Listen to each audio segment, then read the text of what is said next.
Hello friends, welcome to my YouTube channel Law Time. This is Harsha Mahajan and today we are going to study about Unlawful Activities Prevention Act 1967. ये act सारे ही exam में बहुत important है, जैसे कि MPEDPO के exam बहुत ही पास में है। 16 अक्टूबर को MPEDPO के एग्ज़ाम है, तो उसी से रिलेटेड उसी पॉइंट ऑफ व्यू से मैं ये एक्ट डिस्कस करूँगी। ये एक्ट बहुत इम्पॉर्टेंट है। इसमें टोटल नंबर ऑफ सेक्शंस की हम बात करें तो इसमें 53 सेक्शंस है। टोटल नंबर ऑफ चैप्टर 7 है और इसका एक्ट नंबर है 37। इसमें 4 शेड्यूल्स भी दिए हैं। अगर हम इसके ओवरव्यू की बात करें तो इस अनलॉफुल एक्टिविटीज़ का मतलब होता है कि जो भी अनलॉफुल एक्टिविटीज़ हो रही है, जो भी एक एसोसिएशन हो रहे हैं, ग्रुप्स इन्वॉल्व हो रहे हैं और वो ऐसा लगता है कि ये कुछ अनलॉफुल एक्टिविटीज़ करने वाले हैं, कुछ टेररिस्ट एक्टिविटीज़ करने वाले हैं, तो उसे सेंट्रल गवर्नमेंट और स्टेट गवर्नमेंट प्रोटेक्ट करती है। इसको हम चैप्टराइजेशन की तरह से हम देखें तो फर्स्ट चैप्टर में हम प्रिलिमिनरी की बात करेंगे, सेकंड में हम अनलॉफुल एसोसिएशन की बात करेंगे, थर्ड में हम ऑफेंसेस एंड पेनल्टी की बात करेंगे एंड सो ऑन। आज के इस वीडियो में हम चैप्टर 1 और चैप्टर 2 डिस्कस करेंगे। तो आइए हम स्टार्ट करते हैं, सेक्शन वाइज इसे हम स्टडी करते हैं। किसी भी एक्ट को स्टार्ट करने से पहले हम उसका प्रीएम्बल देखते हैं। इस एक्ट के हम प्रीएम्बल की बात करें तो इस एक्ट का प्रीएम्बल कहता है an act to provide for more effective prevention of certain unlawful activities of individuals and associations and for dealing with terrorist activities and for matters connected therewith. इसका मतलब क्या हुआ कि जो भी अनलॉफुल एक्टिविटीज़ हो रही है, जो इंडिविजुअल्स कर रहे हैं या फिर ग्रुप ऑफ एसोसिएशन, मतलब एक से ज़्यादा लोग मिलके कर रहे हैं, ग्रुप्स बना के कर रहे हैं, या फिर कुछ अगर टेररिस्ट एक्टिविटीज़ कर रहे हैं तो उसे रोकना, उसे प्रिवेंट करना इस एक्ट का उद्देश्य है। और भी इसमें चीज़ें दी है, वो हमारे एग्ज़ाम में इतनी इंपॉर्टेंट नहीं है तो इसको हम स्किप कर देते हैं।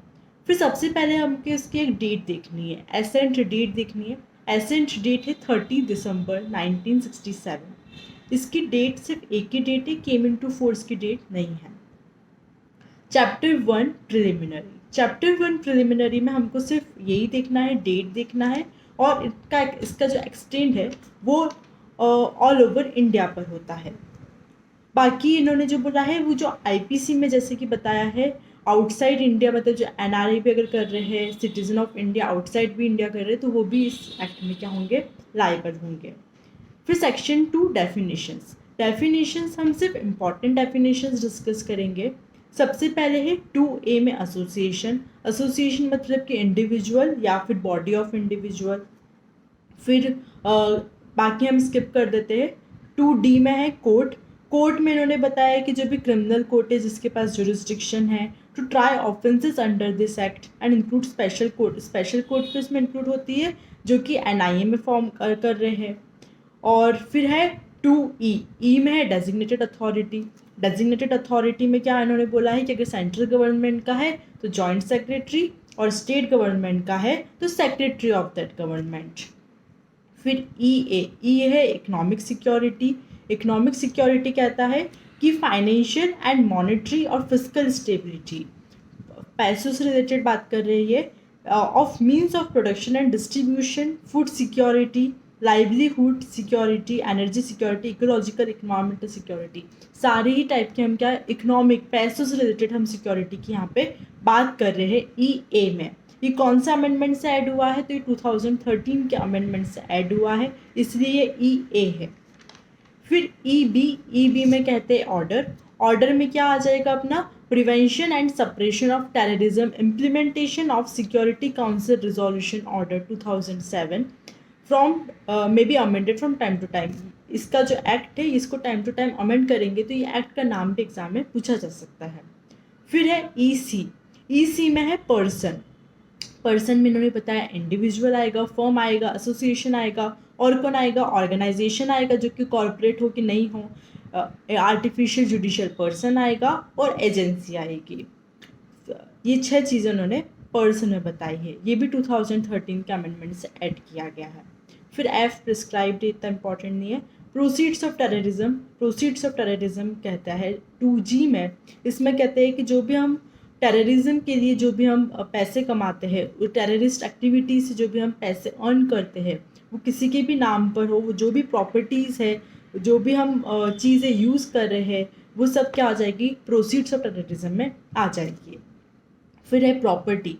प्रॉपर्टी मीन्स 2H में प्रॉपर्टी दी है। प्रॉपर्टी इनकॉर्पोरल भी हो सकती है, कॉर्पोरल भी हो सकती है, टेंजिबल भी हो सकती है, इनटेंजिबल भी हो सकती है, मूवेबल भी हो सकती है, इमूवेबल भी हो सकती है। और इन्होंने उसमें अदर चीज़ें भी बताई है, like bank cheque, money order, share, securities, ये सारी चीज़ों को भी उन्होंने उस प्रॉपर्टी में इंक्लूड किया है। फिर HA शेड्यूल है, ये 2019 के अमेंडमेंट से आया है। फिर के है टेररिस्ट एक्ट, KLM, ये बहुत इंपॉर्टेंट है। सबसे पहले क्या होता है, सबसे छोटी चीज़ होती है टेररिस्ट एक्ट, फिर हम टेररिस्ट गैंग बनाते हैं और फिर टेररिस्ट ऑर्गेनाइजेशन बनाते हैं। तो इसको आप ऐसे KLM से याद कर सकते हैं। के में है टेररिस्ट एक्ट। टेररिस्ट एक्ट में टेररिज्म भी आ जाता है और टेररिस्ट भी आ जाता है, ये सेक्शन 15 में डिस्कस किया है। Terrorist gang means other than terrorist organisation. Terrorist organisation के अलावा जितने भी ग्रुप्स होते हैं, जितनी भी एक्टिविटीज़ हो रही है जो कि टेररिस्ट नेचर की है, टेररिस्ट एक्टिविटीज़ कर रहे हैं, वो सब क्या आ जाएंगे, टेररिस्ट गैंग में आ जाएंगे, जो कि ग्रुप ऑफ पीपल कर रहे हैं। टेररिस्ट ऑर्गेनाइजेशन मतलब कि जो फर्स्ट शेड्यूल में लिस्टेड है। जब हम शेड्यूल देखेंगे तो हम इसे डिस्कस करेंगे। फिर है अनलॉफुल एक्टिविटी। अनलॉफुल एक्टिविटी है ओ में बताया है कि जो भी कोई इंडिविजुअल या कोई ग्रुप ऑफ पर्सन क्या करता है, इधर स्पोकन या तो बोल के या लिख के या फिर विजिबल रिप्रेजेंटेशन से ऐसी कुछ एक्टिविटी करता है जो कि क्या है, हमारे इंडिया के या हमारे नेशन की सिक्योरिटी को क्या करता है, वो हानि पहुंचाने की कोशिश करता है। उससे ऐसा लगता है कि हमारे यहाँ पे क्या हो रहा है, विच डिस्क्लेम्स क्वेश्चंस और disturbs the sovereignty and territory of the integrity of India. तो ये सारी चीज़ें हम क्या में आ जाएगी, अनलॉफुल एक्टिविटी में आ जाएगी। और पी में है अनलॉफुल एसोसिएशन। अगर कोई ऐसे एसोसिएशन क्रिएट करता है और जो कि अनलॉफुल एक्टिविटी करता है, आईपीसी के सेक्शन 153 और 153B में जो पनिशेबल ऐसी चीज़ें करता है, तो वो सारी चीज़ें भी क्या आ जाएगी, अनलॉफुल एसोसिएशन में आ जाएगी। 2019 जम्मू कश्मीर रिऑर्गेनाइजेशन एक्ट के बाद जम्मू कश्मीर को यहाँ से हटा दिया है। ये चीज़ें अप्लाई नहीं होती जम्मू कश्मीर में। पहले ये चीज़ें, ये जो सब क्लॉज 2 है, ये भी अप्लाई होता था। फिर लास्ट में बताया कि अगर कुछ बच जाता है तो अगर हमको कुछ कन्फ्यूजन है तो हम क्या कर सकते हैं, कोर्ट को रेफर कर सकते हैं। कोर्ट को रेफर कर सकते हैं मतलब सीआरपीसी को हम रेफर कर सकते हैं। तो ये सारी डेफिनेशंस हमने देखी। ये सारी डेफिनेशंस बहुत इंपॉर्टेंट है, हमने सिर्फ इंपॉर्टेंट डेफिनेशन ही डिस्कस करी है। फिर हमारा आ जाता है चैप्टर नंबर 2। चैप्टर नंबर 2 हमारा कहता है कि अनलॉफुल एसोसिएशंस क्या होता है। ये चैप्टर सेक्शन 3 से लेकर 9 तक दिया है। तो आपको सबसे पहले तो ये याद करना है कि सेक्शन 3 से लेकर 9 तक अनलॉफुल एसोसिएशन चैप्टर दिया है। फिर सबसे पहले हमारा क्या आता है, 3। सेक्शन 3 कहता है कि हम क्या करेंगे, कोई भी एसोसिएशन है, अगर हमको ऐसा लगता है, अगर गवर्नमेंट को ऐसा लगता है कि ये क्या कर रहे हैं, कुछ अनलॉफुल एक्टिविटी कर रहे हैं या कर सकते हैं, तो उसे हम क्या करेंगे, डिक्लेयर कर देंगे। कौन डिक्लेयर करेगा, तो सबसे पहले ये इंपॉर्टेंट है कि सेंट्रल गवर्नमेंट इसे डिक्लेयर करेगी। सेंट्रल गवर्नमेंट क्या करेगी, ऑफिशियल गैजेट में एक नोटिस जारी कर देगी और ये बोलेगी कि ये जो ग्रुप है, ये जो एसोसिएशन है, ये क्या है, अनलॉफुल एक्टिविटी कर रहा है, इसलिए हम इसे क्या कर रहे हैं, अनलॉफुल डिक्लेयर कर रहे हैं। फिर क्या करेगा, सिर्फ इतना ही मात्र करने से उसका वो अनलॉफुल डिक्लेयर नहीं हो जाएगा। फिर वो क्या करेगा, ये जो नोटिफिकेशन है ये तब तक लागू नहीं होगा, तब तक इफेक्ट में नहीं आ जाएगा, तब तक कि इसको ट्रिब्यूनल मंजूरी नहीं दे देती है। ट्रिब्यूनल का कंफर्मेशन होना बहुत ज़रूरी है। तो सेक्शन 4 कहता है कि ट्रिब्यूनल का सेक्शन 4 में ट्रिब्यूनल को हम रेफर कर रहे हैं। पर इसमें एक परंतु है, एक प्रोवाइजो है कि अगर ऐसा लगता है कि बहुत ही ज़्यादा ज़रूरी है, बहुत ही ज़्यादा इमीडिएट नीड है, तो इसे हम उसी डेट से भी जारी कर सकते हैं। जब हमने ऑफिशियल गैजेट में नोटिफिकेशन लाया है, उसी डेट से हम इफेक्ट में ला सकते हैं। अगर बहुत ही ज़्यादा इमरजेंसी कंडीशन है, इमीडिएट इफेक्ट की ज़रूरत है, तो उसी डेट से ये लागू हो जाएगा। पर हमें क्या करना होगा, उसके रीजंस रिकॉर्ड करने पड़ेंगे कि ऐसे ऐसे सर्कमस्टांसेस, ऐसी ऐसी परिस्थितियाँ हैं कि हमको इमीडिएट इफेक्ट में इसको लाना पड़ रहा है। ये हो गया हमारा सेक्शन 3। सेक्शन 4 कहता है रेफरेंस टू ट्रिब्यूनल। अब जैसे कि हमने बात करी कि हम ट्रिब्यूनल को रेफर करेंगे, तो ट्रिब्यूनल के पास हम जाएंगे। ट्रिब्यूनल के पास हम कब जा सकते हैं? तो ट्रिब्यूनल के पास फॉर एग्जांपल आज 1 अप्रैल है, 1 अप्रैल को हमने नोटिस जारी कर दिया, ऑफिशियल गैजेट में नोटिफिकेशन निकाल दिया। 1 अप्रैल से हम 30 डेज काउंट करेंगे। विद इन 30 डेज हमको ट्रिब्यूनल के पास रेफर करना है कि हमने ये नोटिस जारी किया है, आप इसको कंफर्म कीजिए कि ये अनलॉफुल है कि नहीं है। अगर ट्रिब्यूनल उसको डिक्लेयर कर देती है कि अनलॉफुल है, तो फिर वो अनलॉफुल कंफर्म हो जाएगा, अदरवाइज ट्रिब्यूनल कैंसिल भी कर सकती है। ट्रिब्यूनल फिर क्या करेगी? उसे नोटिस देगी कि क्या आप कुछ अनलॉफुल एक्टिविटी कर रहे हैं। फिर विद इन 30 डेज, उसको 30 डेज का समय भी देंगे। विद इन 30 डेज उसे शो कॉज करना पड़ेगा कि वो कुछ भी अनलॉफुल एक्टिविटी नहीं कर रहा है। अगर वो ऐसा कर देता है तो फिर ट्रिब्यूनल अकॉर्डिंगली उसका क्या है, इंक्वायरी करेगी और अकॉर्डिंग अपना वो डिसीजन देगी। जो भी डिसीजन है कोशिश करेंगे कि एक्सपीडिशियसली एज पॉसिबल, जितना तुरंत हो सके कोशिश करेंगे कि तुरंत की तुरंत हम क्या करें, उसे जल्दी काम करें। पर विद इन 6 मंथ, जैसे कि हमने देखा कि 1 अप्रैल हम एग्जाम्पल के लिए ले रहे हैं, 1 अप्रैल को हमने नोटिस जारी किया है ऑफिशियल गैजेट में, तो उससे हम 6 महीने तक के लिए, 6 महीने में तो उसका निपटारा करना ही पड़ेगा। ऐसा नहीं है कि ट्रिब्यूनल उसको रख के बैठ गई और फिर उस पर कुछ भी विचार नहीं कर रही है। विद इन 6 मंथ तो करना ही पड़ेगा, या फिर ASAP उसको करना पड़ेगा, एक्सपीडिशियसली एज पॉसिबल। तो हमने इसमें 3 डेट्स देखी। एक हमने देखी 30 डेज। 30 डेज में हम क्या कर रहे हैं, रेफर कर रहे हैं ट्रिब्यूनल को। 30 डेज में क्या कर रहा है, फिर शो कॉज का वो रिप्लाई दे रहा है 30 डेज में, और 6 मंथ में इसको डिस्पोज ऑफ तो करना ही पड़ेगा। ये तीनों डेट्स बहुत इंपॉर्टेंट है, ये एग्जाम में इससे रिलेटेड क्वेश्चन आएगा। ये हो गया section 4। Section 5, next section is section 5। Section 5 कहता है कि ट्रिब्यूनल में हमने ये तो बता दिया कि हम ट्रिब्यूनल के पास जाएंगे, पर ट्रिब्यूनल में कौन होगा, उसका कॉन्स्टिट्यूशन क्या होगा। तो सेक्शन 5 बताता है ट्रिब्यूनल का कॉन्स्टिट्यूशन। ट्रिब्यूनल में कौन होगा, तो सब सेंट्रल गवर्नमेंट उसको अपॉइंट करेगी। सेक्शन 3 में भी हमने सेंट्रल गवर्नमेंट देखा था, हम यहाँ पे भी सेंट्रल गवर्नमेंट देख रहे हैं।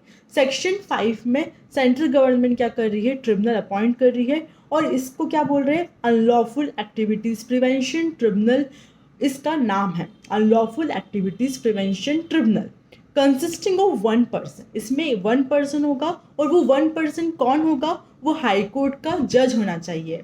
क्या लिखा है, ही इज अ जज ऑफ हाई कोर्ट, वो प्रेजेंट वर्किंग जज ऑफ हाई कोर्ट होना चाहिए। रिटायर्ड जज की बात इन्होंने नहीं करी है, तो वर्किंग जज होना चाहिए हाई कोर्ट का, वही मेंबर हो सकता है। और इन केस वो एब्सेंस है, अगर कुछ वैकेंसी आती है तो फिर उसको अकॉर्डिंगली क्या करेंगे, हम अदर पर्सन को क्या करेंगे, अपॉइंट करेंगे। इसका जो भी खर्चा है वो कंसोलिडेटेड फंड ऑफ इंडिया से हम उसका जो भी खर्चा है वो लेंगे। और ये सारे ही पावर्स इसके पास, सिविल कोर्ट के सारे ही पावर्स इसके पास होंगे। ये समन इशू कर सकता है, discovery and production of documents कर सकता है, एविडेंसेस बुला सकता है एफिडेविट पे, और सारे ही सिविल कोर्ट के इसके पास पावर्स होंगे। ये हो गया हमारा section 5। Next section is section 6। Section 6 कहता है कि जो ऑर्डर है ये कब तक के लिए इफेक्ट में रहेगा, तो 5 years from the date of notification becomes effective. 5 साल तक के लिए क्या रहेगा, ये नोटिफिकेशन जब भी इफेक्ट में आएगा उससे 5 years तक के लिए क्या रहेगा, इफेक्ट में रहेगा। ये कहता है सेक्शन 6। और सेक्शन 6 क्या कहता है कि सेंट्रल गवर्नमेंट को अगर लगता है तो वो अपने ओन मोशन पे, या अगर कोई पर्सन उसको एप्लीकेशन देता है तो वो एट एनी टाइम कभी भी वो उसको क्या कर सकता है, कैंसिल कर सकता है। भले से ट्रिब्यूनल ने कंफर्म किया हो या नहीं किया हो, वो कभी भी जब भी उसका मन करेगा, या फिर अगर कोई पर्सन उसको एप्लीकेशन देता है उसको ऐसा लगता है कि इसको नोटिफिकेशन कैंसिल करना है, तो वो क्या करेगा, कैंसिल कर देगा। ये हो गया हमारा section 6। Next section is section 7। Section 7 बात करता है कि जो भी फंड्स है जो अनलॉफुल एसोसिएशन के लिए यूज़ हो रहे हैं उसे हम क्या करेंगे, प्रोहिबिट कर देंगे। जो भी मनी है, जो भी क्रेडिट है, वो सिक्योरिटी है, जो भी है उसे हम क्या कर देंगे, रोक देंगे। अगर उसके पास फंड ही नहीं होगा तो वो कैसे करेगा, अनलॉफुल एक्टिविटी नहीं कर पाएगा। बगैर पैसे से तो हम कुछ भी नहीं कर सकते हैं, तो उसे हम क्या कर देंगे, प्रोहिबिट कर देंगे। और क्या करेंगे, सेंट्रल गवर्नमेंट क्या करेगा, एक कॉपी करेगा प्रोहिबिशन ऑर्डर, एक प्रोहिबिशन ऑर्डर पास करेंगे, और उस ऑर्डर का जो कॉपी है उसको इंडोर्स करेंगे, और उसको इस तरह से यूज़ करेंगे लाइक वारंट, उसको वारंट की तरह यूज़ करेंगे। और वो क्या कर सकता है, सर्च कर सकता है प्लेस को, और उसको बिल्कुल वारंट की तरह ट्रीट करेंगे। और अगर वो पर्सन है वो क्या कर रहा है, सबसेक्शन 3 में उसने कहा है कि एज अ समन भी उसे क्या करेंगे, हम सर्व करेंगे उस पर्सन को, उस कंपनी, बैंक, अदर एसोसिएशन, इन सबको भी क्या करेंगे, वो जो समन है, जो प्रोहिबिशन ऑर्डर है, उसको एज अ समन हम क्या करेंगे, सबको सर्व कर देंगे और उससे बोलेंगे कि इसे कुछ भी क्या करना, पैसे वगैरह मत देना। फिर है, अगर कोई अग्रीव्ड पर्सन है, उसे ऐसा लगता है कि मेरे जो पैसे हैं वो फालतू में रोक दिए हैं, मैंने कुछ भी किया नहीं, तो वो क्या करेगा, वो डिस्ट्रिक्ट जज के पास जा सकता है। कब तक जा सकता है, विद इन 15 डेज उसे डिस्ट्रिक्ट जज के पास जाना होगा और वो जज साहब को कहेगा कि मैंने तो ऐसा कुछ किया नहीं, मेरे फालतू में फंड रोक दिया है।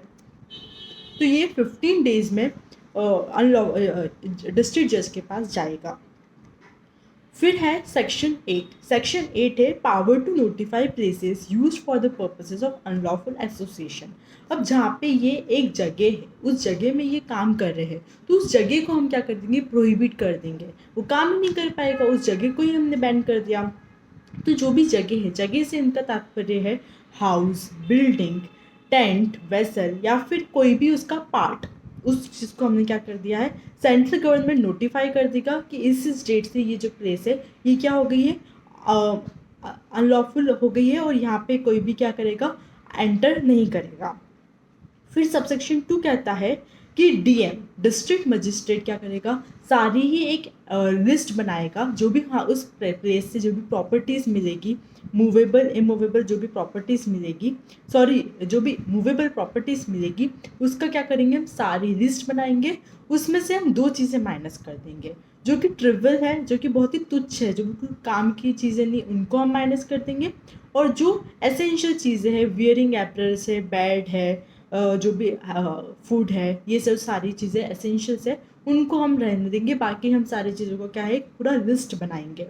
और जो लिस्ट है ये टू रिस्पेक्टेबल विटनेस होना चाहिए, उनके सामने ये लिस्ट बनाएंगे जिससे कुछ भी गलत नहीं हो, एक उनका भी वो क्या हो जाए, मंजूरी हो जाए। सबसेक्शन 3 कहता है कि if in the opinion of DM any article specified in the list और मे बी यूज्ड, अगर ऐसा लगता है कि ये क्या है, कोई आर्टिकल है वो यूज़ में आ सकता है, तो उसे क्या कहेंगे कि इस आर्टिकल को आप यूज़ नहीं करेंगे जब तक हमारा परमिशन नहीं होगा। और सबसेक्शन 4 कहता है कि कोई भी पर्सन क्या है उस प्लेस में एंटर नहीं करेगा जो कि वहाँ पे रहता नहीं है, जो कि उसका रेसिडेंट नहीं है, पर इसमें एक प्रोवाइजो है कि जो उसका नियर रिलेटिव है वो वहाँ पे रह सकता है। पर अगर वो कोई पर्सन है, नियर रिलेटिव है या कोई पर्सन वहाँ पे रह रहा है, तो जो भी डीएम ने उसको कंडीशंस दिए वो उसे क्या करना पड़ेगी, फॉलो करना पड़ेगी। अगर ऐसा लगता है कि कोई और पर्सन भी क्या कर रहा है, वहाँ पे एंटर कर रहा है, तो इसकी जो जिम्मेदारी है वो है police officer not below the rank of SI के रैंक का ऊपर का जो पर्सन है वो क्या करेगा, उस पर निगरानी रखेगा और सर्च करेगा कि वहाँ पे कोई पर्सन रह रहा है जिसको अलाउ किया और कंडीशंस फॉलो कर रहा है कि नहीं कर रहा है वो। अगर फीमेल का सर्च करना है तो फीमेल ही सर्च करेगी। सबसेक्शन 4 कहता है कि अगर कोई भी पर्सन का प्रोविजन का कॉन्ट्रवेंशन करता है तो उसे क्या करेंगे, उस जगह से हम रिमूव कर देंगे। सबसेक्शन 8 बहुत इंपॉर्टेंट है। सबसेक्शन 8 कहता है कि जैसे कि हमने ऊपर देखा था कि हम अगर अग्रीव्ड पर्सन है तो वो कहाँ पे जा रहा है, कोर्ट ऑफ डीजे के पास जा रहा है, तो यहाँ पे भी यही हो रहा है, अगर कोई अग्रीव्ड पर्सन है तो वो कोर्ट ऑफ डीजे के पास जा रहा है, बट यहाँ पे 30 डेज है, ऊपर हमने 15 डेज देखा था, यहाँ पे हम 30 डेज देख रहे हैं। वो बोलेगा कि मैंने तो कुछ किया नहीं, मेरा जो ऑर्डर है वो सेट असाइड कर दो। और ये हो गया सेक्शन 8। फिर सेक्शन 9 कहता है कि जो भी डीजे ने ऑर्डर पास किया है या फिर ट्रिब्यूनल ने ऑर्डर पास किया है उसका जो इफेक्ट है वो क्या होगा, फाइनल होगा, उसकी कोई भी अपील नहीं होगी। और ये जो भी ऑर्डर है ये लाइक सीपीसी होगा, जो भी सीपीसी में जो प्रोसीजर दी है उसके अकॉर्डिंग इसको फॉलो किया जाएगा और उसकी कोई भी अपील नहीं होगी। ये हमारा कहता है सेक्शन 9। तो हमने सेक्शन 3 से लेके 9 तक हमने देखा। अगर हम इसका एक शॉर्ट ओवरव्यू ले लें तो सेक्शन 3 में हमने क्या बोला, सबसे पहले हमने डिक्लेयर कर दिया कि यहाँ पे क्या हो रहा है, अनलॉफुल एक्टिविटी हो रही है, तो उसको पहले हमने डिक्लेयर किया। फिर हमने ट्रिब्यूनल को बोला कि आप इसको क्या कर दो, रेफ़र कर दिया, ट्रिब्यूनल से भी हमने रेफ़र करा लिया कि हमने सही किया है कि गलत किया है। फिर हमने बोला कि ट्रिब्यूनल में कौन होगा, तो हमने ट्रिब्यूनल को कॉन्स्टिट्यूट कर दिया। अब ये जो ऑर्डर है वो कितने टाइम तक के लिए इफेक्ट रहेगा, तो सेक्शन 6 में हमने ऑर्डर बता दिया कि कितने टाइम के लिए रहेगा और क्या इसको कैंसिल भी कर सकते हैं। फिर 7 और 8 में हमने क्या बताया, 7 में हमने बताया कि आप फंड यूज़ नहीं कर सकते, और 8 में हमने बताया कि आप प्लेस यूज़ नहीं कर सकते, और 9 में हमने बताया कि ये सारे जो भी ऑर्डर्स पास हो रहे ये क्या है, फाइनल है और इसी कोई भी अपील नहीं हो सकती। ये है चैप्टर 2 अनलॉफुल एसोसिएशन। तो आज के हमने इस वीडियो में चैप्टर 1 और चैप्टर 2 अच्छे से डिस्कस किया है। जो मैंने डेज बताए हैं आपको, 30 डेज हमने 2 जगह देखे थे। 30 डेज में उसको समन का जो भी वो नोटिस है उसका शो कॉज कर देना है, और 30 डेज में वो क्या कर रहा था, रेफर कर रहा था ट्रिब्यूनल को। फिर हमने 6 महीने देखा था, 6 महीने में उसको क्या करना है, डिस्पोज ऑफ करना है एप्लीकेशन या फिर ASAP करना है। फिर हमने 5 ईयर्स देखा था, 5 ईयर्स का ये इफेक्ट में रहेगा। और फिर हमने 2 चीज़ें देखी थी, एक 15 डेज में हम डीजे के पास जा सकते हैं फंड वाले में, और 30 डेज में हम डीजे के पास जा सकते हैं प्लेस जब वो नोटिफाई कर रहा है तो ये सारी डेज हमारे बहुत इंपॉर्टेंट है। फिर हमने एक डेट देखी थी 30 दिसंबर 1967, और इसका हमने एक एक्ट नंबर देखा था 37। तो ये सारे डेज, ये सारे अथॉरिटीज़ कहाँ पे DM है, कहाँ पे DJ है, ये सारी चीज़ें हमको एग्ज़ाम में बहुत इंपॉर्टेंट है। फिर हम नेक्स्ट वीडियो में मिलेंगे, नेक्स्ट वीडियो में हम चैप्टर 3 डिस्कस करेंगे। तो तब तक के लिए ध्यान रखिए, खुशियाँ बांटते रहिए। Bye bye.